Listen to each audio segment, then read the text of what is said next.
Hey kids, get your cars going, your engines revving up and purring like a kitty cat, because here is a block of music. Hi, I'm Dick Biondi, and you're listening to Oldies 104.3. Coming up next is that hit song, Done with the World, the theme song to 4 films.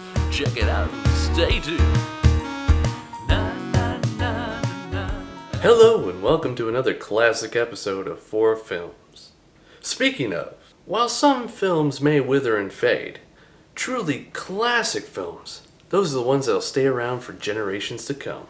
The problem is that usually future generations just don't care, or they haven't seen some of these wonderful gems. So, here's 4 classic films that you need to see. First up is The Odd Couple, starring the wonderful Jack Lemmon and Walter Matthau, all the way back from 1967. I must say, admittedly, out of the 4 classic films that I'm speaking of today, this one is probably the weakest. It doesn't mean it's bad, it's just the weakest out of the 4. And don't get me wrong, Jack and Walter as Felix and Oscar are perfect. The pacing of the story kind of drags in parts, and really it seems better suited for a TV series, which it was, or quite possibly a play, which it also was. The order came play, film, TV series, and sequel that no one talks about. But as for the story, it's very real, and the beginning of the film is hilariously grim. And that's actually where the film shines. Some of the best lines are the bleakest. It's funny, isn't it, Oscar? They think we're happy. This film is about divorce, suicide, living with different types of people, and altogether working things out. Because even though Felix and Oscar have different personalities that clash, they ultimately help each other grow as people. So despite that clashing, they are actually the best of friends. Truly, an odd couple. So yes, it's a bit long, it drags on, but it's worth at least one watch. Next up is The Apartment. From 1960. But don't let the date scare you, you hip kids out there. Starring Jack Lemmon, again, and Shirley MacLaine. This time Lemmon plays C.C. Baxter, a nice, quiet man who works the regular 9-to-5 office job.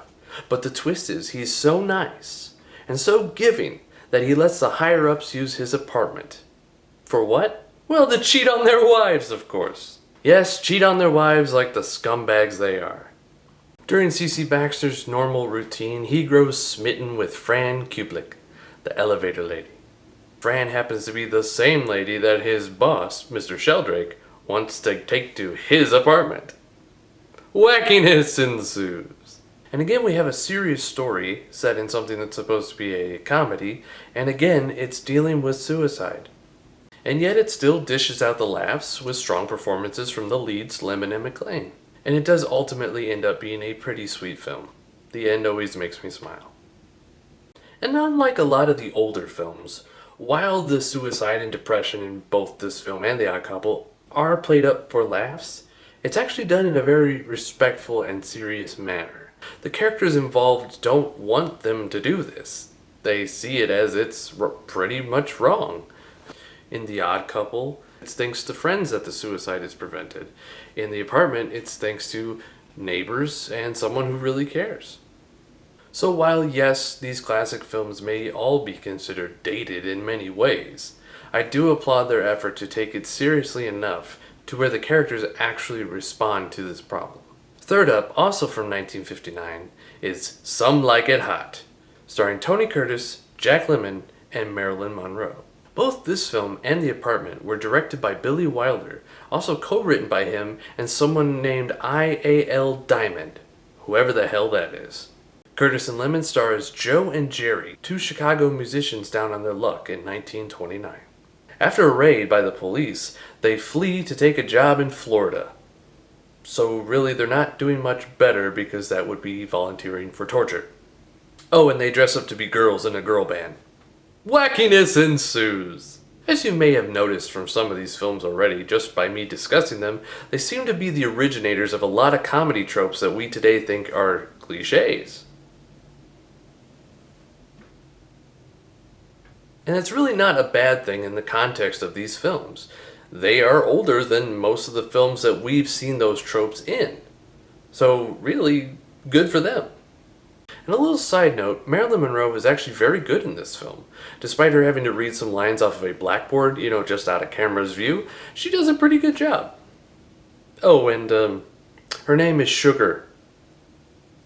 Because of course it is.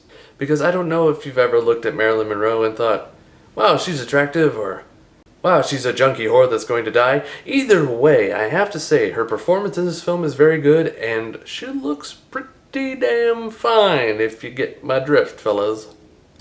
Now, let's be serious, anyone would find her attractive in this movie. She looks fantastic. Also, the subject matter in this film is pretty dark. Who would have guessed? There's a complete murder by machine guns, not once, but twice in this film. And then there's also some other things that are probably more outrageous for 1959 at the time. The characters of Joe and Jerry, once they are dressed up, are a couple of sassy bitches, that's for damn sure. And this is one of those films that, yes, it may drag again in parts because these are older films, it's still a pretty flawless comedy.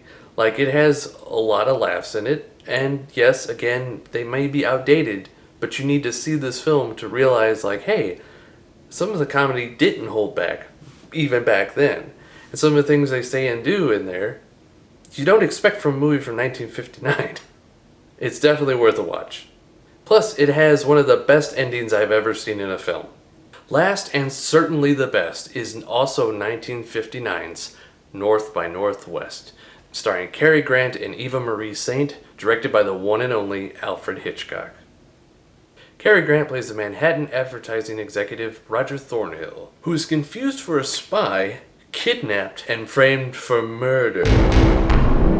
Wackiness ensues, but much, much more dire. Also, a young Martin Landau is pretty creepy in this film. There's action and suspense, like driving a car while completely shit-faced, and running from a plane that's trying to mow you down and shoot you with machine guns. You know this scene, don't pretend like you don't. It's truly a wild ride with twists and turns. And the sheer thrill of it partly comes from knowing that, well, this could happen to anyone. You never know what you could be framed for. But with that sinking in, I hope you enjoyed these 4 classic films, and I'll see you next time. I'm gonna go celebrate tonight. Never been a boat rocker or a high roller. I've been singing Boy, what a night that was. I don't usually black out like that. Huh? Hello? Yes, this is he. What? Theft? Grand Theft Auto? Arson? Jaywalking? Really? Jaywalking? Murder? I gotta go. Well, I'd better go make sure that I didn't cause those crimes.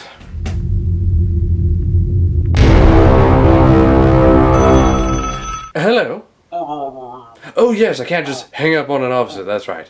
Why is that again? Oh, yes, the crimes. Well, nobody's perfect.